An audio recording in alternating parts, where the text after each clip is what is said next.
Muchas gracias, maestro. Bienvenidos a todos, muy buenos días. Su servidor Alejandro Aguilar, y pues bueno, vamos a platicar un poquito acerca del tema de la declaración anual con el buen preámbulo y las buenas frases que el maestro José Antonio nos ha regalado el día de hoy, que sí es cierto, tal cual aplican, seguimos y seguimos estudiando, y la autoridad también se encarga de irnos confundiendo cada vez un poquito más. Entonces nos pone la chamba de ponernos al día, de seguir repasando, de seguir estudiando, y como bien dice el maestro José Antonio, cada vez encontramos ciertos recovecos en la ley o ciertas situaciones que bueno, pues nos orillan a estar el día de hoy con motivo de reunirnos para platicar de estos temas que al día de hoy nos interesan, que es el efecto de la declaración anual para las personas morales. Si me permiten, y eso como un favor especial se los voy a pedir de manera personal, quiero dar un anuncio antes de iniciar. Además de agradecerles obviamente que estén todos por aquí, quisiera mandarle un saludo a mi señora esposa, que seguramente nos está viendo, porque el día de hoy es nuestro aniversario de casados. Entonces le mando un abrazo y un beso enorme. Entonces, una vez motivado con este tema, pues vamos a dar inicio al tema de la declaración anual. Para las personas morales, en este caso voy a enfocarme un poquito al régimen simplificado de confianza. Sin embargo, ustedes van a poder ir viendo a lo largo de la presentación que hay muchas cosas muy similares. Hay algunas cuestiones que seguramente por el tratamiento que se tiene en el régimen de flujo de efectivo aplicable para el reciclo, habrá algunas cosas que cambien, pero en general la plataforma es muy similar. Hay cuestiones muy específicas que vamos a abordar y que sí tienen una diferencia con el tema del régimen general de las personas morales. A manera de reflexión para poder iniciar esto, no sé si alguien, seguramente algunos de los que estamos aquí, ya tuvimos la necesidad de pasar de reciclo a régimen general, porque a lo mejor rebasamos los 35 millones de ingresos o nos encontramos en alguno de los supuestos para ya no pertenecer al reciclo.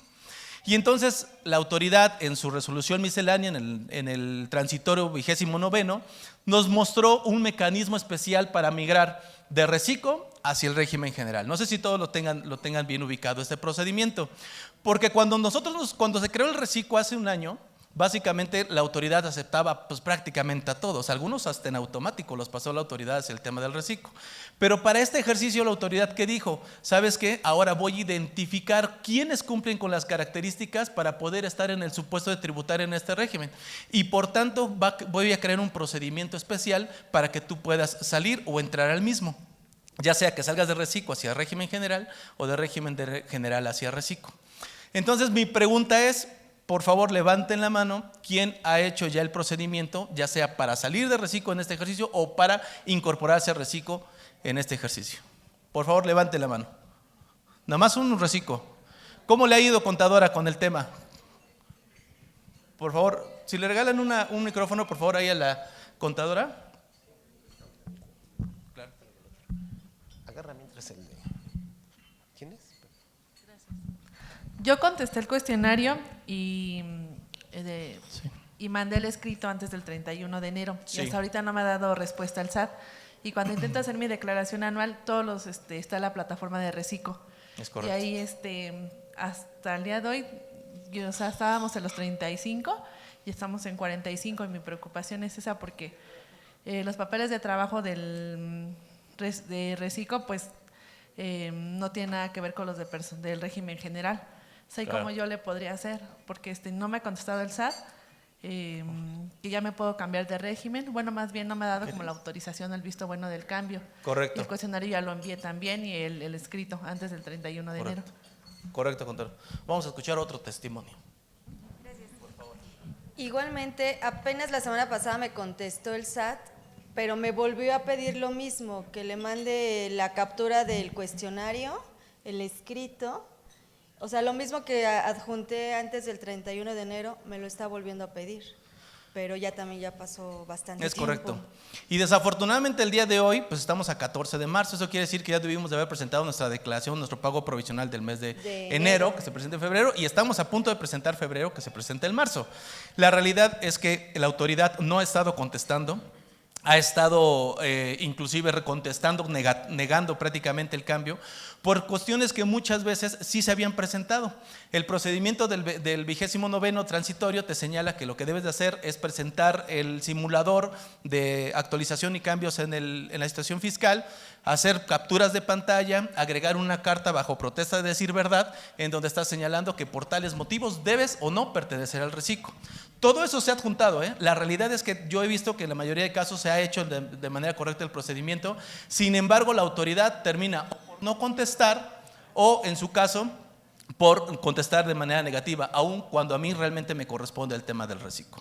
Entonces, es un tema delicado porque desde mi punto de vista dejan incertidumbre jurídica para el contribuyente para poder cumplir sus obligaciones fiscales de manera correcta. Por ahí yo lo que había con algunas empresas es el hecho de que se debiera de presentar el pago provisional. Si no te permite la plataforma en otro régimen, pues en el régimen que te está asignando. Nadie está obligado a lo imposible. ¿Cómo podría yo cumplir mi obligación en otro régimen si la propia plataforma no me deja realizarlo? Entonces, en ese sentido, para en primera instancia la solución del día de hoy, para que no corras riesgos de cancelación de sellos digitales o algunas otras sanciones, es presentar el pago provisional en el régimen que te está generando ahorita, desde mi punto de vista.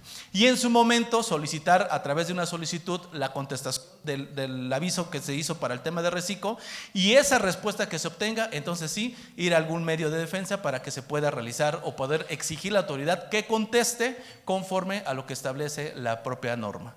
Entonces, desafortunadamente es uno de los temas que hemos estado viendo en donde la autoridad pues se ha visto un poquito lenta, un poquito desfasada en ese procedimiento, y terminamos viendo temas como el del día de antier, ¿no? Que se publicó, por ejemplo, el tema de esta nueva plataforma para obtener los datos fiscales de las personas físicas. No sé si ya lo vieron.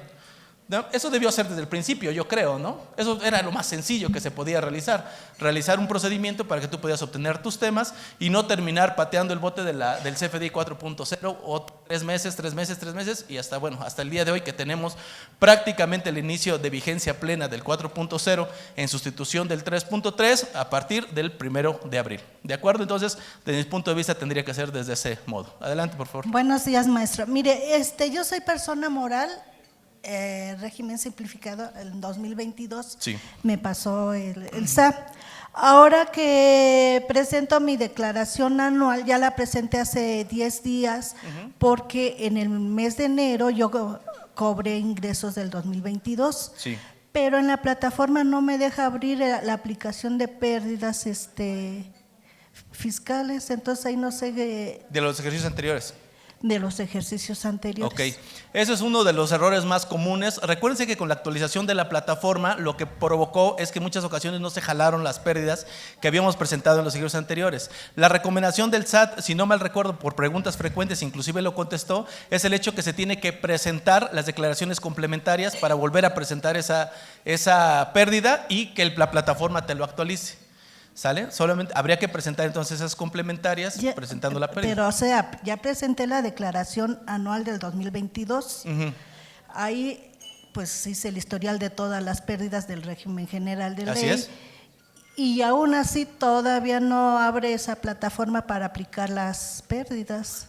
Dentro de la plataforma, del aplicativo de la declaración anual, no le habilita el tema de las pérdidas. ¿Eso es a qué servir? No, ahí sí aplica todo, pero yo ya quiero hacer el pago mensual de enero del 2023, que cobré mis ingresos, pero no me abre. No le permite aplicar las pérdidas que tienen los ejercicios anteriores en el pago provisional. Y ya mandé un escrito al SAT y tampoco me contesta.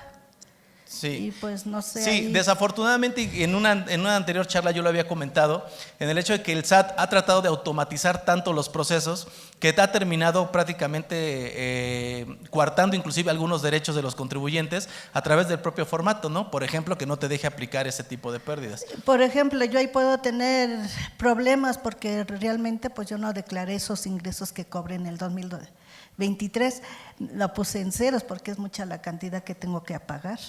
Declaró en ceros el pago provisional de enero 2023, bueno, de febrero. ¿Cuándo presentó de la declaración enero. anual? De enero. ¿Pero cuándo presentó la declaración anual 2022? Creo que el 12 de… El 12 de enero. No, de febrero. ¿De marzo? De ¿O febrero. De febrero. A ver, si entonces se está aplicando, haciendo el pago provisional del mes de enero, no podría aplicar las pérdidas que presentó en la declaración anual 2022, Pero porque ahorita todavía no las conoce. iba yo a hacer una complementaria para ya declarar correctamente esos ingresos, pero igualmente no me deja. Habría que revisar el caso para ver si lo se puede ubicar en algún otro renglón, porque terminamos haciendo eso desafortunadamente, tratando de darle el efecto financiero a la declaración a efectos de que no nos perjudiquen el pago de los impuestos. Pero habría que revisar directamente la declaración. Nos ha pasado también en muchas ocasiones que lo abres hoy, por ejemplo, ayer en la noche estábamos tratando de presentar una declaración y, por ejemplo, no me permitía presentar el pago provisional de ISR de Recico. No lo habilitaba simplemente, ¿no? O sea, yo entraba a la plataforma de declaraciones y pagos y a la hora de presentar el pago provisional de febrero me arrojaba solamente retenciones de salarios e IVA, ¿no? Y no me arrojaba entonces el ISR, perdóname. Lo inhabilita. Entonces, son errores que tiene la plataforma desafortunadamente todavía y lo único que tenemos que hacer es seguir insistiendo para que se pueda presentar. Puede ser que sea un tema de esos, ¿no? Que no lo esté todavía habilitando esa parte, porque inclusive el día de hoy, a 20 días de tener que presentar la declaración anual, todavía seguimos teniendo inconsistencias con la propia plataforma. Muchas gracias. Adelante, adelante, contador. Hola, buenos días. Yo tengo una duda. Tengo una empresa en Recico en este momento Sí. que está recibiendo a nuevos accionistas y estos nuevos accionistas tienen tenencia accionaria en otras empresas. Correcto. Entonces tendría que yo salir del Recico. Mi pregunta es, ¿en qué momento presento mi aviso? Porque bueno, ahorita yo ya estoy fuera del ejercicio 2023, Sí. me tendría que ir hasta 2024 o en este momento lo presento para efecto de que me lo reconozca la salida del Recico en 2024. Ok, desde mi punto de vista tendríamos que realizarlo hasta 2024. ¿Por qué? En términos del artículo 6 del Código Fiscal de la Federación, una vez elegida la opción para el régimen que debes de tributar, no la puedes variar durante todo el ejercicio. Caso excepcional, el tema de las personas físicas, que por resolución miscelánea sí estableció una regla para que cuando yo estuviera en los supuestos de salir de Recico, tuviera yo que regresarme al inicio del ejercicio y presentar complementarias para tributar todo el ejercicio en Recico, en régimen general, perdón. Aún y cuando estuviera fuera digamos, tengo 30 días para presentar mi aviso, Sí. que caigo ya en otro régimen. Sí. Quiere decir que si yo lo presento en enero, estaría completamente extemporáneo, ¿o Sí. no? Bueno, ¿cuándo fue la incorporación de los nuevos socios? Ahora en los primeros días de marzo. Ya empezaste tú a tributar como régimen, como Es correcto, Recico. es correcto. Tendrías que mantenerte así, Así es. hasta que presentes tu declaración anual, inclusive del 2023 y en 2004 cambiar porque ya no estás en el supuesto. Y no me harías acreedor a ninguna sanción por... Desde mi punto de vista, no. Desde mi punto de vista no tendría que haber ninguna sanción porque tú ya elegiste, ya estás en el supuesto del régimen que te corresponde. Y con el fundamento del Código Fiscal que te estoy señalando, del 6, no lo podrías variar. Hay caso excepcional, te repito, de personas físicas, que si hay una regla es profeso de eso. Ok, muchas gracias. De nada. ¿De acuerdo? Entonces, en ese tenor vamos a ir platicando un poquito más a fondo del tema de Recico. Voy a platicar un poquito sobre los ingresos. Si me regalan ahí la pantalla, por favor, Inge, para poder ir platicando. Un tema importante que debemos de analizar al día de hoy es la base de la información con la que se está llenando la declaración anual. Cada vez vemos más acotado esa parte, ¿no? Cada vez vemos más difícil de poder llenar o poder modificar la información que ostenta la declaración anual. Es por eso que tenemos que estar muy atentos a la base donde se origina esa información que está dando lugar a lo que tenemos hoy precargado por parte de la autoridad fiscal. El primero, y creo que es algo muy evidente, creo que todos lo conocemos, el tema de los CFDIs. Creo que todo este año 2022 fue una convivencia directa con el tema de las cartas de invitación que obtuvimos, que se dieron a través de los CFDIs. Ahorita por el tema de retenciones y todas estas cuestiones fueron los que estuvieron llegando las cartas de invitación. Hay una pequeña modificación de resolución miscelánea que ya no solamente las cartas de invitación van a ser para los temas de pagos o declaraciones que tengan inconsistencias, sino hay la modificación que señala la regla es que para todas las obligaciones fiscales el SAT podrá emitir las famosas cartas de invitación. Entonces no nos sorprendamos que el día de hoy, por ejemplo, en el pleno 2023, estemos recibiendo cartas de invitación por parte de la autoridad, ya no solamente por las diferencias o inconsistencias que estén en los FDIs, sino prácticamente como por cualquier otra obligación, por ejemplo, contabilidad electrónica, por ejemplo, cambio de domicilio, por ejemplo, etcétera, etcétera, cualquier otra obligación. Entonces, en el caso que nos ocupa el día de hoy, en el tema de la declaración anual, sabemos que toda la información que estaba en nuestros CFDIs pues va a estar precargada, obviamente, en la declaración. Y justamente en el anexo de los sueldos y salarios, que me parece que ya es la más completa, la más íntegra, donde ya prácticamente no podemos mover nada más que lo que establece la fracción 30 del artículo 28 para poder señalar cuál es la parte deducible y no deducible de los ingresos exentos de las personas físicas. De ahí en fuera, todo lo demás está prellenado. ¿De acuerdo? En el tema de los CFDIs. La segunda parte importante en tema de contabilidad electrónica, que muchos nos seguimos haciendo ahí medio patos, como que la Virgen nos habla y no queremos mandar contabilidad electrónica. Hay que tener mucho cuidado con este tema, porque al final de cuentas la facultad está. La autoridad puede solicitar sin ningún problema la información o la presentación de nuestra contabilidad electrónica. Sin embargo, muchos de nosotros no lo estamos haciendo. Entonces, si tenemos esa inconsistencia, hay que tratar de irla regularizando, porque el día que la autoridad voltee y quiera exigir ese tema, pues seguramente nos va a hacer pasar por muchas carreras con este tema. Obviamente la presentación de las declaraciones provisionales, que también es un tema importante que se va a presentar dentro de la declaración, porque también, además como los CFDIs, toda la información que ustedes presentaron en sus pagos provisionales van a venir precargados. Y una parte muy interesante de este formato de la declaración anual, no solamente la presentación, sino el entero del pago provisional, el entero de las retenciones son las que le van a dar lugar para que aparezca o no su información precargada. Y algo que ustedes deben de considerar, si alguien aplicó compensación, acreditamiento o algo por el estilo, pues ¿qué crees? Que la plataforma de la declaración anual está conteniendo, desde mi punto de vista, un error, porque solamente te está permitiendo deducir, en el caso de las retenciones, por ejemplo, de reciclo, que viene un apartado especial y ahorita lo vamos a ver. En el caso de las declaraciones de retenciones de reciclo, si tú una parte de ese reciclo lo compensaste, lo acreditaste o cualquier tema, pero no lo pagaste como tal el numerario, ¿qué crees? No te permite deducir esa base que estuvo generando por esos pagos de reciclo. Ahorita vamos a ver la pantalla para que ustedes puedan ver cómo se genera. Pero hay una parte importante ahí en el juego que está teniendo ya no solo el CFDI, sino la presentación de la declaración del pago provisional y también en cómo estoy enterando el impuesto. Por eso decía hace un momento que la declaración anual, al quererla hacer tan cuadradita y tan parejita para todos, pues termina definitivamente transgrediendo algunos derechos de los contribuyentes y pues bueno, prácticamente sería imposible que todos pudiéramos encajar en un mismo supuesto, porque hay muchísimas cuestiones, muchísimas vicisitudes que no se contemplan por parte de la autoridad desde mi punto de vista. Y ahorita vemos cómo los podemos subsanar. Obviamente la declaración anual del ejercicio anterior, ya no solamente la de 2021, por eso del anexo financiero que nos va a platicar el maestro Juan Carlos el día de hoy, ya no solamente la de 2021 comparada con 2022, sino que en apego al procedimiento del flujo efectivo también vamos a tener que poner, del estado de flujo efectivo, vamos también que traer a la mesa la declaración del 2020. Entonces ya son 3 ejercicios los que van a jugar, 20, 21 y 22, para presentar de manera correcta tu declaración anual. Y hay que tener mucho cuidado, porque si en el 2020, 2021 yo presenté alguna información que no hace sentido con lo que tenemos al día de hoy presentado en nuestra declaración anual, pues ¿qué crees? Que la autoridad le va a hacer un señalamiento. Porque ¿alguien ha escuchado hablar del plan maestro? ¿Ya tuvieron oportunidad de revisarlo, el tema del plan maestro?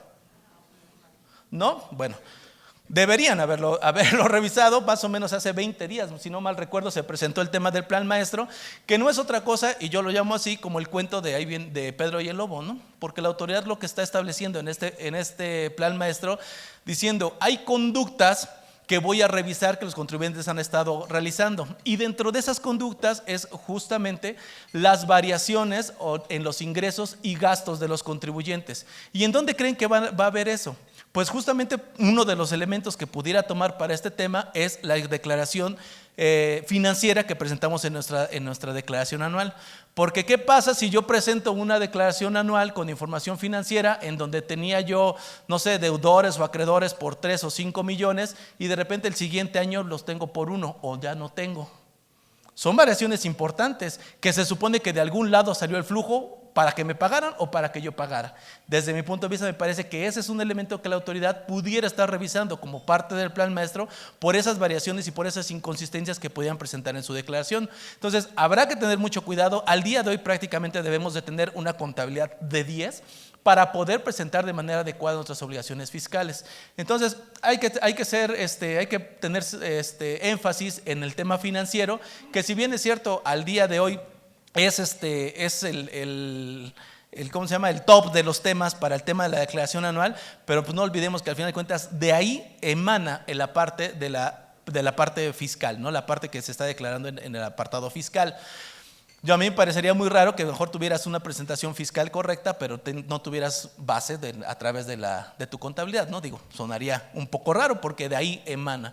Y básicamente lo que está haciendo la autoridad es darle la fuerza a la parte financiera que siempre debe haber tenido, ¿no? A través del respeto o de la observación estricta de las normas de información financiera a efectos de poder tener un cumplimiento fiscal adecuado. Entonces, al día de hoy, esa información solo que se va a estar presentando por parte de la autoridad va a ser base de información dentro de lo que se encuentra en la declaración anual, sin olvidar evidentemente los esquemas reportables, que también muchas personas no lo presentamos, ¿no? Y aplicamos la de no lo veo y le pongo no. Y listo, ¿no? Ya nos seguimos derecho, ¿no? Porque no lo estamos presentando, no estamos presentando tampoco ese tema. Entonces, un micrófono, por favor. A ver si no te doy el mío. Gracias. Entonces, el tema de los esquemas reportables también es un...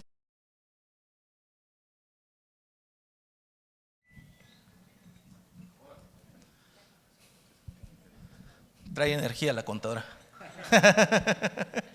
El tema de los, si no le doy para que pueda platicarlo, el tema de los esquemas reportables es algo muy interesante. Seguramente el maestro Toño en su exposición nos va a platicar un poquito más a fondo de ello, porque estoy seguro que muchos de los que estamos acá, muchos, tenemos esquemas reportables y no los presentamos. Entonces hay que tener cuidado y seguramente vamos a ver varios ejemplos. El clásico ejemplo es: todas las personas morales tienen o un administrador único, o un apoderado, o un comisario, todos, ¿no? Seguramente lo tienen. Díganme quién le paga a ese honorarios a ese comisario, a ese administrador, a ese gerente, ¿quién le paga? Bueno, eso es un esquema reportable, ¿no? El recibir a título gratuito los servicios de este tipo de figuras. ¿De acuerdo? Entonces, seguramente lo vamos a abordar un poquito más adelante. Adelante, contadora, por favor. Gracias, buenos días. A todo esto, ¿no existe algún medio de defensa? O sea, en nuestro caso, todos los días recibo cartas del SAT, tengo invitaciones profundas de cosas que ya me revisaron, que ya les entregué, y no hay forma, la carga administrativa sigue aumentando.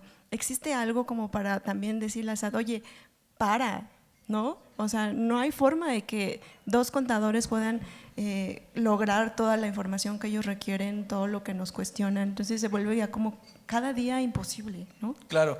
Mira, en ese sentido yo creo que habría dos comentarios. Uno, en primera instancia, si estamos en presencia de que te están solicitando algo que ya te solicitaron, o te están solicitando algo que ya ostenta por parte de la autoridad en sus registros, recuerda que en términos del artículo 2 de la Ley de Derechos del Contribuyente, yo no estoy obligado a entregarle a la autoridad información que ellos ya tienen.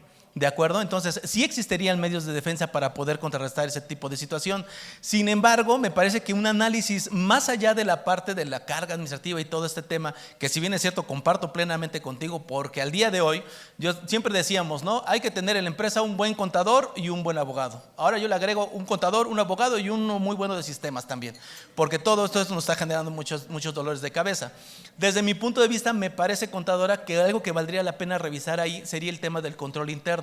El control interno, ¿por qué? Porque a efectos de que yo tenga estandarizado mi proceso de operación, la propia operación, la propia generación de la información me tiene que dar como resultado la información limpia para yo poderla operar. Si, por ejemplo, por ahí, a lo mejor me meto un poquito en temas que no son, pero a efectos de poderlo hacer un poquito más claro. Si yo, por ejemplo, me ha tocado ver temas cuando hablamos de materialidad con algunos contribuyentes, hay hasta empresas que tienen departamentos de materialidad. De veras, un departamento de materialidad, digo, que te tengas un departamento de materialidad significa que o estás haciendo algo indebido o estás, tu control interno es deficiente, porque tu propia operación te tiene que dar como resultado la información suficiente para poder materializar completamente las operaciones que estás realizando. En el caso, contadora, me parece que podríamos modificar el proceso o verificar, mejor dicho, el proceso de operación que tienen a efecto de que la información salga muchísimo más rápido.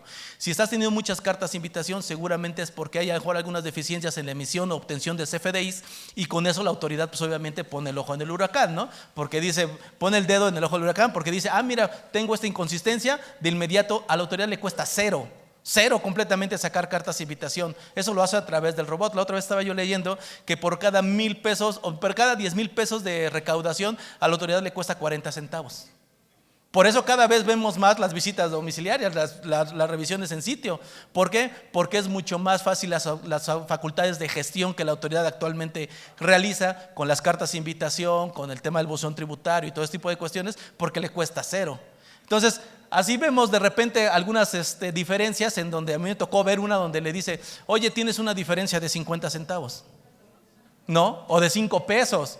Y uno dice, ¿y para qué demonios quiere la autoridad o qué le interesa a la autoridad una diferencia de 5 pesos? No le interesa la recaudación, señores, lo que le interesa a la autoridad es que la sintamos presente, que sintamos que está acá, que está ahí una supervisión y una revisión por parte de la autoridad hacia el comportamiento de todos los contribuyentes. Adelante, por favor, te le paso.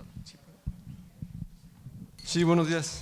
A mí no me queda, tengo una duda respecto al artículo 206, donde una de las causales para salir de reciclo es que uno de los socios accionistas participe en otra sociedad. Así es.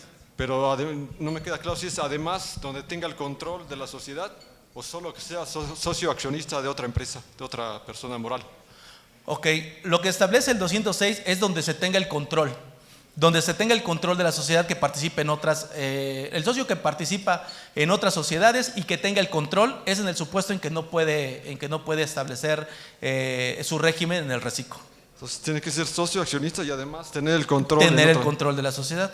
Y ahí vamos al tema del beneficiario controlador. Sí. ¿De acuerdo? Me imagino que ya lo tienen ustedes identificado. Todos ya lo debemos de tener identificado. Y recordemos que en el tema del beneficiario controlador puede ser que tenga el control efectivo o que obtenga los beneficios por parte de la autoridad. Y es más, me gustaría darle el micrófono al maestro José Antonio para que nos platique un tema, porque yo sé que a él le apasiona mucho, sobre la resolución miscelánea y lo que se incorporó para el tema del beneficiario controlador. Buenos días a todos de nueva cuenta. Bueno, miren, nada más apuntando lo que decía el contador Alejandro en la pregunta de este lado. Hoy por hoy la autoridad está mandando muchas invitaciones, muchos exhortos, muchas revisiones profundas. Cuando vimos resolución miscelánea, yo les dije, eso es inconstitucional, se puede echar para atrás, ¿de acuerdo? Ahora, por otro lado, no pierdan de vista que el artículo 21 de la Ley Federal de Derechos del Contribuyente establece una máxima y dice, el contribuyente siempre actúa de buena fe y corresponde a la autoridad acreditar lo contrario. ¿Sí me explicó? Ahora, esa parte de que nos molesten viene plasmado precisamente en un artículo en la Constitución, que es precisamente el artículo que nos habla de la legalidad tributaria. Y una de las referencias dice, nadie puede ser molestado en su persona o en su domicilio, salvo un mandamiento que funde y motive la resolución, porque si me está causando actos de molestia, yo puedo levantar la mano y puedo inclusive demandar a la autoridad, pero a muchos les da miedo, ¿me explicó? Ahora, regresando al tema del beneficiario controlador, vean, eso es un temazazo, ¿eh? ¿Por qué razón? Porque si bien es cierto, el Código Fiscal de la Federación no establece de manera puntual cuál es la información que ustedes deben de tener dispuesta a la autoridad cuando se le ocurra revisarlos. Es por eso que la resolución miscelánea desde el año pasado establecía, escuchen esto, 20 requisitos para integrar el expediente del beneficiario controlador. Pese a esto, para este año, la regla 28122, espero que la anoten, me dice que se adicionan 2 nuevos requisitos para identificar quién es la persona beneficiario controlador. Y yo les voy a dar un tip. Todos los contribuyentes, todos, sin excusa, deben de tener beneficiario controlador. Ahora, ¿por qué? Y termino el comentario.